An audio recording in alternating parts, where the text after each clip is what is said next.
ನಮಸ್ಕಾರ. ಎಚ್ಟಿವಿ ಕನ್ನಡ ನ್ಯೂಸ್ಗೆ ಸ್ವಾಗತ. ನಾನು ಪದ್ಮಾ ಭೂಪಾಳಂ. ಡಿಜಿಪಿ ಡಾಕ್ಟರ್ ರಾಮಚಂದ್ರ ರಾವ್ ಅಮಾನತು ಹಿಂಪಡೆದ ಸರ್ಕಾರದ ನಿರ್ಧಾರಕ್ಕೆ ಗೃಹ ಸಚಿವ ಡಾಕ್ಟರ್ ಜಿ ಪರಮೇಶ್ವರ್ ಸ್ಪಷ್ಟನೆ ನೀಡಿದ್ದಾರೆ. ಡಿಪಿಆರ್ ಹಾಗೂ ಮುಖ್ಯಮಂತ್ರಿ ಅನುಮತಿ ಮೇರೆಗೆ ಅಮಾನತು ಹಿಂಪಡೆಯಲಾಗಿದೆ. ರಾಮಚಂದ್ರ ರಾವ್ ನಿವೃತ್ತಿ ಹಿನ್ನೆಲೆ ಪೆನ್ಷನ್ ಹಾಗೂ ಸೆಟಲ್ಮೆಂಟ್ ವಿಚಾರ ಉಲ್ಲೇಖಿಸಿ ಮನವಿ ಸಲ್ಲಿಸಿದ್ದು ತನಿಖೆ ಮುಂದುವರಿಯಲಿದೆ ಎಂದರು.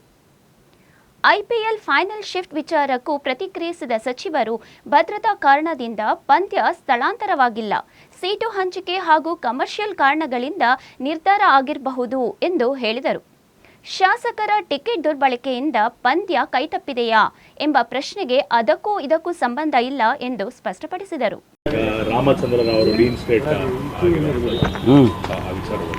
ಅದೇ ಡಿಪಿಆರ್ನವರು ಮಾಡಿದ್ದಾರೆ.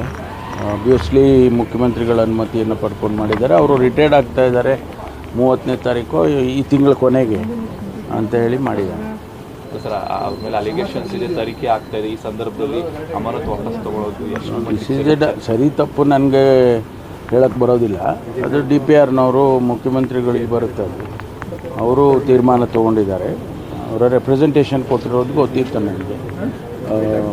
ನಾನು ರಿಟೈರ್ಡ್ ಆಗ್ತಾಯಿದ್ದೀನಿ, ನನಗೆ ಪೆನ್ಷನ್ ಸೆಟಲ್ಮೆಂಟ್ ಎಲ್ಲ ಆಗೋದಕ್ಕೆ ಇದು ಮಾಡಬೇಕು, ಎನ್ಕ್ವೈರಿ ಮತ್ತೊಂದು ಮುಂದುವರಿಸ್ಕೊಳ್ಳಿ ನೀವು ಅಂತೇನೋ CMಗೆ ರೆಪ್ರೆಸೆಂಟೇಷನ್ ಕೊಟ್ಟಿದ್ರು ಅಂತ ಹೇಳಿ ಅವರು ತೀರ್ಮಾನ. ತನಿಖೆ ಮುಂದುವರಿಯುತ್ತೆ ಸರ್ ಆ ಕೇಸ್ ವಿಚಾರವಾಗಿ? ಮುಂದುವರಿಲೇಬೇಕಲ್ಲ, ಮುಂದುವರಿಲೇಬೇಕು. ಅಂತಿಮವಾಗಿ ತನಿಖೆ ತೀರ್ಮಾನ ಆಗೋವರೆಗೂ ಅದನ್ನು ತನಿಖೆ ಮಾಡೇ ಮಾಡ್ತಾರೆ. ಆಮೇಲೆ ತನಿಖೆಯಲ್ಲಿ ಏನು ಬರುತ್ತೆ ಅದು ಅದರ ಪ್ರಕಾರ ಡಿಸಿಷನ್ ತೊಗೊಳ್ತಾರೆ. ಯಾಕೆಂದರೆ ಅನೇಕ ಸಂದರ್ಭದಲ್ಲಿ ಪೆನ್ಷನ್ಗಳೆಲ್ಲ ಹಿಡಿದಾಕಿರೋದೆಲ್ಲ ನಾವು ನೋಡಿದ್ದೀವಿ ಸರ್ಕಾರದಲ್ಲಿ, ಅದನ್ನು ಮಾಡ್ತಾರೆ. ಸರ್, ಈಗ IPL ಫೈನಲ್ ಬೆಂಗಳೂರಿನಲ್ಲಿ ಎರಡೂ ಕೂಡ ಕ್ವಾಲಿಫೈ ಮತ್ತು ಎರಡೂ ಹೋಗಿದೆ, ಬೇರೆ ರಾಜ್ಯಕ್ಕೆ ಹೋಗಿದೆ. ಯಾಕೆ ಇಲ್ಲಿನ ಭದ್ರತೆ ವಿಚಾರನ ಅಥವಾ ಇಲ್ಲಿನ ಶಾಸಕರ ಫ್ರೀ ಪಾಸ್ ತಡೆದು ಮಾಡೋದು ಏನು ಯಾವ ರೀತಿ ಇಲ್ಲ? ಭದ್ರತೆ ವಿಷಯದಲ್ಲಿ ಯಾವುದು ಕಂಪ್ಲೇಂಟ್ಸು 5 ಮ್ಯಾಚ್ ಆಗಿದೆ, ಯಾವುದೇ ಒಂದು ಸಣ್ಣ ಕಂಪ್ಲೇಂಟ್ ಕೂಡ ಬಂದಿಲ್ಲ. ಅರೇಂಜ್ಮೆಂಟ್ಸ್ ಬಗ್ಗೆ ಅವ್ರದ್ದೇನು ತಕರಾರಿಲ್ಲ. IPLನವರಾಗಲಿ RCB ಅವರಾಗಲಿ ಅಥವಾ KCAನವರಾಗಲಿ ಯಾರೂ ಕೂಡ ಪೊಲೀಸ್ ವತಿಯಿಂದ ಅಥವಾ ನಮ್ಮ ಅಡ್ಮಿನಿಸ್ಟ್ರೇಟಿವ್ ಇದರಿಂದ ಯಾವುದೂ ಕಂಪ್ಲೇಂಟ್ಸ್ ಬರಲಿಲ್ಲ. ನಮಗೆ ಅನಧಿಕೃತವಾಗಿ ಬಂದಿದ್ದ ಮಾಹಿತಿ ಏನು ಅಂತ ಹೇಳಿದರೆ, ಅವರು ಇಲ್ಲಿ 33,000 ಸೀಟ್ಸ್ ಇದೆ. ಅದರಲ್ಲಿ ಒಂದು 7-8 ಸಾವಿರ ಪಾಸಸ್ಸು ಅದು ಇದು ಎಲ್ಲ VIP-ಗಳಿಗೆ ಮತ್ತು ಅವರ ಸ್ಪಾನ್ಸರರ್ಸ್ಗೆ RCB ಅವರಿಗೆ ಕೊಡಬೇಕು. ಆಮೇಲೆ RCB ಅವ್ರ ಮೇಲೆ ಯಾರು ಆಡ್ತಾರೆ ಮ್ಯಾಚು ಅವ್ರಿಗೆ ಕೊಡಬೇಕು. ಅವರೇ ಒಂದು 7-8 ಸಾವಿರ ಸೀಟ್ಸನ್ನು ಬ್ಲಾಕ್ ಮಾಡ್ತಾರಂತೆ. ಅದಕ್ಕಾಗಿ ಅವ್ರು ಉಳಿಯೋದೇ ಒಂದು 25 ಸಾವಿರ ಉಳಿಯುತ್ತೆ.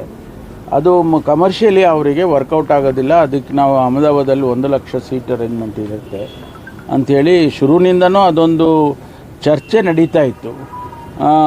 ಇವರು ನಮ್ಮ KCನವರು ಇಲ್ಲೇ ಮಾಡಿ ಅಂತ ಹೇಳ್ತಾಯಿದ್ರು. ಅವರ ರೂಲ್ಸ್ ಪ್ರಕಾರನೂ ಕೂಡ ಯಾರು ಫೈನಲ್ಸಿಗೆ ಬಂದು ಹಿಂದಿನ ಸಾರಿ ಚಾಂಪಿಯನ್ ಆಗಿರ್ತಾರೆ ಅವ್ರದ್ದು ಫಸ್ಟ್ ಮ್ಯಾಚು ಮತ್ತು ಲಾಸ್ಟ್ ಮ್ಯಾಚು ಅವರ ಹೋಸ್ಟ್ ಇದರಲ್ಲಿ ಹೋಮ್ ಟೌನಲ್ಲಿ ಮಾಡಬೇಕು ಅಂತ ಅವರ ರೂಲ್ಸಲ್ಲಿದೆ. ಏನೋ ಅವ್ರು ಎಕ್ಸೆಪ್ಷನ್ ಮಾಡ್ಕೊಂಡಿದ್ದಾರೆ ಅಂತ ಕಾಣಿಸುತ್ತೆ.